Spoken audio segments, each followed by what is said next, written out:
হয় কোভিড-19 যি ভয়াবহ ৰূপ ধাৰণ কৰিছে আৰু এই সময়ছোৱাতে প্ৰশাসন হস্তম হোৱা দেখা গৈছে। দৰং জিলাৰ প্ৰশাসন ইতিমধ্যে আৰক্ষী প্ৰশাসন হস্তম হৈছে। মই তেনে এটি পৰিৱেশ দেখুৱাইছোঁ। পাথৰীঘাট আৰক্ষী চকীৰ সন্মুখত উপস্থিত আছোঁ। সহযোগী লোকেশ্যন এটা দেখুৱাইছে পাথৰীঘাট আৰক্ষী চকীৰ যিসকল আৰক্ষী বিষয়া আছে, আৰক্ষী প্ৰশাসনৰ লোক আছে, তেখেতসকলে এই ধৰণে যিসকল ব্যক্তি মাস্ক পৰিধান কৰা নাই তেখেতসকলক তেওঁলোকে পৰীক্ষা কৰিছে আৰু মাস্কৰ বিনিময়ত তেওঁলোকে 1000 টকা পৰ্যন্ত ফাইন ভৰোৱা আৰু মাস্ক বিতৰণ এই কাৰ্যসূচী কৰি আছে। মই কথা পাতিম। ছাৰ, কি ক'ব, কি ধৰণে আপোনালোকে তালাচী কৰিছে? নাই, আমি তালাচীটো কৰিছোঁ এনেকুৱা ধৰণৰ যে আমি যিবিলাক মাস্ক পিন্ধা নাই তেওঁলোকক আমাৰ চৰকাৰৰ ফালৰ পৰা কথাটো কোৱা হৈছে।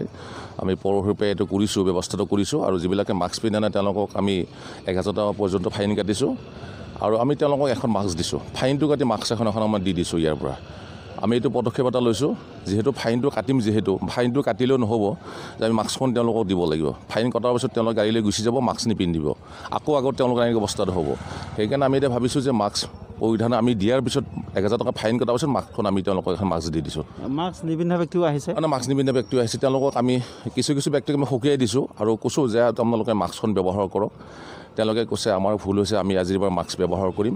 বহুকেইখন যান বাহনৰ ইতিমধ্যে 50% বিপৰীতে 100% যাত্ৰী লৈ গৈছে। নাই, আমি এইটো তেওঁলোকক সকীয়াই দিছোঁ। এতিয়া আমি তেওঁলোকক কৈছোঁ, আমি সেইকাৰণে আজি আমি পৌৰসভাৰ চেকিংটো আৰম্ভ কৰিছোঁ আৰু তেওঁলোকক আমি কৈছোঁ যে আপোনালোকে 50% আমি যাত্ৰী আনিব লাগিব আৰু তেওঁলোকে ছ'চিয়েল ডিষ্টেঞ্চটো মেইনটেইন কৰিব লাগিব আৰু সেই বিষয়ে আমি সজাগতা আৰম্ভ কৰিছোঁ আৰু আমি গোটেই মানুহখিনিক আমি কৈছোঁ, যিখিনি যান বাহন, যিখিনি গাড়ী যান বাহনৰ মাৰ্ফত যিখিনি আহিছে তেওঁলোকক আমি কৈছোঁ যে আপোনালোকে এইটো সজাগতা ৰাখিব লাগিব, মাস্ক পৰিধান কৰিব লাগিব।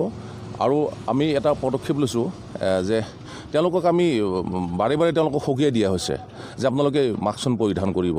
কিছু পৰিমাণে সজাগ হৈছে? নাই, বহুত সজাগ হৈছে আৰু দেখিছোঁ, মই আজি দেখিছোঁ এতিয়া আমি আজি প্ৰায় 2 ঘণ্টামান ইয়াত আমি চেকিং আৰম্ভ হৈছে।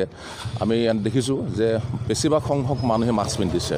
হয়, নিশ্চয় একাংশ ৰাইজো সজাগ আৰু সচেতন হৈছে, তেওঁলোকৰ মুখত মাস্ক পৰিধান কৰিছে। কিন্তু বহু সংখ্যক ব্যক্তিক দেখা গৈছে মাস্কখন লগত থাকিলেও তেওঁলোকে পকেটত বা জেপত লৈ আহিছে, কিন্তু মুখত নাই।